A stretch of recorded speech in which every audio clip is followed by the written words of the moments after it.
ಧರ್ಮಸ್ಥಳದಲ್ಲಿ ಮತ್ತೆ ಶುರುವಾಗುತ್ತಾ ಅಸ್ಥಿ ಪಂಜರಗಳ ಶೋಧ. ವಾಮಾಚಾರಿಗಳ ಬೆನ್ನು ಬಿದ್ದ ಎಸ್ಐಟಿ ಅಧಿಕಾರಿಗಳು. ಬಂಗ್ಲೆಗುಡ್ಡದ ಅಸ್ಥಿ ಪಂಜರಗಳ ರಾಶಿಯ ರಹಸ್ಯ. ಧರ್ಮಸ್ಥಳದ ಸುತ್ತಮುತ್ತ ಕಾಡಿನಲ್ಲಿ ಭೂಗತವಾಗಿರುವ ಮನುಷ್ಯ ದೇಹಗಳು ಈಗ ಮತ್ತೆ ಹೊಸದಾಗಿ ಸದ್ದು ಮಾಡೋದಕ್ಕೆ ಶುರು ಮಾಡಿವೆ. ಬುರುಡೆ ಕತೆ ಅಂದವರಿಗೆ ಈಗ ಹೊಸ ಬುರುಡೆಗಳು ಹೊಸ ಸತ್ಯ ಹೇಳೋದಕ್ಕೆ ಬಂದಿವೆ. ಸೌಜನ್ಯ ಮಾವ ಮಹಜರು ಮಾಡುವಾಗ ಬಂಗ್ಲೆಗುಡ್ಡೆಯಲ್ಲಿ 8-10 ಅಸ್ಥಿ ಪಂಜರಗಳನ್ನ ನೋಡಿದೀನಿ ಅಂತ ಹೇಳಿದ್ದು ಇಡೀ ಪ್ರಕರಣಕ್ಕೆ ಹೊಸ ತಿರುವನ್ನ ಕೊಟ್ಟಿದೆ. ಅದೇ ರೀತಿ ಈ ಅಸ್ಥಿ ಪಂಜರಗಳನ್ನ ಚಿನ್ನಯ್ಯ ಯಾಕೆ ತೋರಿಸಲಿಲ್ಲ ಅಥವಾ ಎಸ್ಐಟಿ ಅಧಿಕಾರಿಗಳಿಗೆ ಯಾಕೆ ಕಾಣಿಸಿರಲಿಲ್ಲ? ವಿಠಲಗೌಡರು ಹೋದಾಗ ಮೇಲ್ನೋಟಕ್ಕೆ ಇಷ್ಟು ಅಸ್ಥಿ ಪಂಜರಗಳು ಹೇಗೆ ಕಾಣಿಸ್ಕೊಂಡ್ವು ಅನ್ನೋ ಪ್ರಶ್ನೆಗಳಿಗೆ ಉತ್ತರವನ್ನ ಮುಂದಿನ ಎಸ್ಐಟಿ ತನಿಖೆಯೇ ಹೇಳಬೇಕು. ಆದ್ರೆ 10 ಗುಂಡಿಗಳನ್ನ ಅಗೆದ್ರೂ ಏನೂ ಸಿಗ್ಲಿಲ್ಲ ಅಂತ ನಿಲ್ಲಿಸಲಾಗಿದ್ದ ಶೋಧ ಕಾರ್ಯ ಈಗ ಮತ್ತೆ ಪ್ರಾರಂಭವಾಗೋ ಎಲ್ಲಾ ಸಾಧ್ಯತೆ ಇದೆ. ಯಾಕೆಂದ್ರೆ ಗುಂಡಿ ಅಗೆಯೋದನ್ನ ನಿಲ್ಲಿಸಿದ ನಂತರವೇ ಎಸ್ಐಟಿ ಅಧಿಕಾರಿಗಳಿಗೆ ಧರ್ಮಸ್ಥಳದಲ್ಲಿ ಏನೇನು ನಡೆದಿರಬಹುದು ಅನ್ನುವ ವಾಸ್ತವ ಸತ್ಯ ಅರ್ಥ ಆಗಿದ್ದು. ಸಾಕಷ್ಟು ಜನರ ಹೇಳಿಕೆ ಹಾಗೂ ವಿಚಾರಣೆಗಳ ನಂತರ ಅಲ್ಲಿನ ಭಯಾನಕ ಭೀಕರತೆಯ ಅರಿವಾಗಿದೆ. ಹಾಗಾಗಿ ಈ ಬಾರಿ ಸುಮ್ಮನೆ ಗುಂಡಿ ತೋಡೋ ಹಾಗೆ ಕಾಣಿಸೋದಿಲ್ಲ.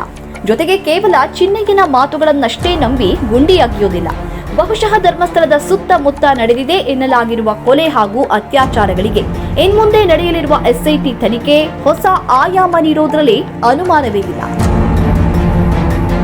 ಚಿನ್ನಯ್ಯನ ಹೇಳಿಕೆ ಪ್ರಕಾರ ಅಲ್ಲಿ ಯಾರೋ ಕೊಲೆ ಅತ್ಯಾಚಾರಗಳನ್ನ ಮಾಡಿ ಶವಗಳನ್ನ ಹೂತು ಹಾಕೋದಕ್ಕೆ ಈತನಿಗೆ ಹೇಳ್ತಾ ಇದ್ರು. ಆ ರೀತಿಯಾಗಿ 100 ಶವಗಳನ್ನ ತಾನು ಹೂತು ಹಾಕಿದ್ದೇನೆ ಅಂತ ಆತ ಹೇಳಿದ್ದ. ವಿಚಿತ್ರ ಅಂದ್ರೆ ಇದನ್ನ ಕವರ್ ಮಾಡೋದಕ್ಕಾಗಿ ಅಲ್ಲಿನ ಪಂಚಾಯಿತಿಯವರು ಪೋಸ್ಟ್ ಮಾರ್ಟಮ್ ಮಾಡಿದ ಡಾಕ್ಟರ್ ಒಬ್ರು ನಾವು ಅಲ್ಲಿ 100 ಶವಗಳನ್ನ ಹೂತು ಹಾಕಿದ್ದೀವಿ ಅಂತ ಹೇಳಿದ್ರು. ಇವರೆಲ್ಲ ಪ್ರಭಾವಿಗಳನ್ನ ಕಾಪಾಡೋದಕ್ಕಾಗಿ ಇಂತಹ ಒಂದು ತಂತ್ರವನ್ನ ಹೆಣೆದಿದ್ರು ಅನ್ನೋದು ಯಾರಿಗಾದ್ರೂ ಅರ್ಥವಾಗದೇ ಇರೋದಿಲ್ಲ. ಅಂದ್ರೆ ಚಿನ್ನಯ್ಯ ತೋರಿಸುವ ಅಸ್ಥಿ ಪಂಜರಗಳೆಲ್ಲ ಅಧಿಕೃತವಾಗಿ ಹೂತು ಹಾಕಿದ್ದು ಅಂತ ನಂಬಿಸೋದು ಇವರ ಉದ್ದೇಶವಾಗಿತ್ತು. ಆದ್ರೆ ಚಿನ್ನಯ್ಯ ತೋರಿಸಿದ ಜಾಗದಲ್ಲಿ ಶವದ ಅವಶೇಷಗಳು ಸಿಕ್ಕಿರಲಿಲ್ಲ. ಆಗ ಚಿನ್ನಯ್ಯ ಸುಳ್ಳು ಹೇಳಿದ್ದಾನೆ, ಧರ್ಮಸ್ಥಳದ ಹೆಸರಿಗೆ ಕಳಂಕ ತರುವುದಕ್ಕೆ ಷಡ್ಯಂತ್ರ ಮಾಡಿದ್ದಾನೆ ಅಂತ ಒಂದು ಪುಂಗಿದಾಸರ ಗುಂಪು ಅರಚೋದಕ್ಕೆ ಶುರು ಮಾಡಿತ್ತು. ಆಗ ಹುಟ್ಟಿಕೊಂಡ ಪ್ರಶ್ನೆ ಏನಪ್ಪಾ ಅಂದ್ರೆ, ಚಿನ್ನಯ್ಯ ಸುಳ್ಳು ಹೇಳಿದ್ದಾನೆ ಅಂದ್ಕೊಳ್ಳೋಣ, ಆದ್ರೆ ಪಂಚಾಯಿತಿಯವರು ಪೋಸ್ಟ್ ಮಾರ್ಟಮ್ ಡಾಕ್ಟರ್ಗಳು ಹೂತು ಹಾಕಿದ ಶವಗಳೆಲ್ಲ ಏನಾದ್ವು? ಅವುಗಳಾದ್ರೂ ಸಿಗ್ಬೇಕಾಗಿತ್ತಲ್ವಾ? ಅಥವಾ ಇನ್ನಾದ್ರೂ ಸಿಗಬೇಕಲ್ಲ? ಈಗ ಎಸ್ಐಟಿ ಅಧಿಕೃತ ಅಂತ ಹೂತು ಹಾಕಿದ ಶವಗಳ ತನಿಖೆಯನ್ನೂ ಮಾಡಬೇಕಾಗತ್ತೆ. ಯಾಕೆಂದ್ರೆ ಅವರು ಅಧಿಕೃತ ಅಂತ ಹೂತು ಹಾಕಿದ ಶವಗಳ ಬಗ್ಗೆಯೂ ತಕರಾರುಗಳಿವೆ. ಅವರ ದಾಖಲೆಗಳಲ್ಲಿ ನಕಲಿ ಸಹಿಗಳಿವೆ. ಎಲ್ಲದಕ್ಕಿಂತ ದೊಡ್ಡ ಬ್ಲಂಡರ್ ಅಂದ್ರೆ ಶವ ಸಿಕ್ಕಿದ ದಿನವೇ ಅನಾಥ ಶವ ಅಂತ ಬರೆದು ಅವತ್ತೇ ಹೂತು ಹಾಕಿರೋದಕ್ಕೆ ಅವರದ್ದೇ ದಾಖಲೆಗಳಿವೆ. ಅನಾಥ ಶವ ಏನಾದ್ರೂ ಸಿಕ್ಕಿದ್ರೆ ಅದನ್ನ ವಿಲೇವಾರಿ ಮಾಡೋದಕ್ಕೆ ಅದರದ್ದೇ ಆದ ಕಾನೂನು ನಿಯಮಗಳಿವೆ. ಅದ್ಯಾವುದೋ ನಾಯಿಯ ಶವದಂತೆ ಸಿಕ್ಕಿದ ದಿನವೇ ಹೂತು ಹಾಕೋದಕ್ಕಾಗೋದಿಲ್ಲ. ಹೇಗಿರುವಾಗ ಇವರೆಲ್ಲ ಅವತ್ತವತ್ತೇ ಆತುರಾತುರವಾಗಿ ಹೂತು ಹಾಕಿದ್ದಾದ್ರೂ ಯಾಕೆ ಎಸ್ಐಟಿ ಅಧಿಕಾರಿಗಳು ಈ ತನಿಖೆಯನ್ನು ಮಾಡದೇ ಇರೋದಿಲ್ಲ? ಇದರ ಜೊತೆಗೆ ವಿಠಲಗೌಡರು ಹೇಳಿದ ಪ್ರಕಾರ ಬಂಗ್ಲೆಗುಡ್ಡದ ಶವಗಳ ರಾಶಿಯಲ್ಲಿ ಒಂದು ಮಗುವಿನ ಶವ ಕೂಡ ಇತ್ತು. ಅದು ವಾಮಾಚಾರಕ್ಕಾಗಿ ನರಬಲಿ ಕೊಟ್ಟಿರಬಹುದು ಅಂತ ಅವರು ಅನುಮಾನವನ್ನ ವ್ಯಕ್ತಪಡಿಸಿದ ಹಿನ್ನೆಲೆಯಲ್ಲಿ ಎಸ್ಐಟಿ ಅಧಿಕಾರಿಗಳು ಧರ್ಮಸ್ಥಳದ ಸುತ್ತಮುತ್ತ ಇರುವ ವಾಮಾಚಾರ ಮಾಡುವವರ ಬೆನ್ನು ಬಿದ್ದಿದ್ದಾರೆ ಅನ್ನೋ ಮಾಹಿತಿ ಕೂಡ ಇದೆ.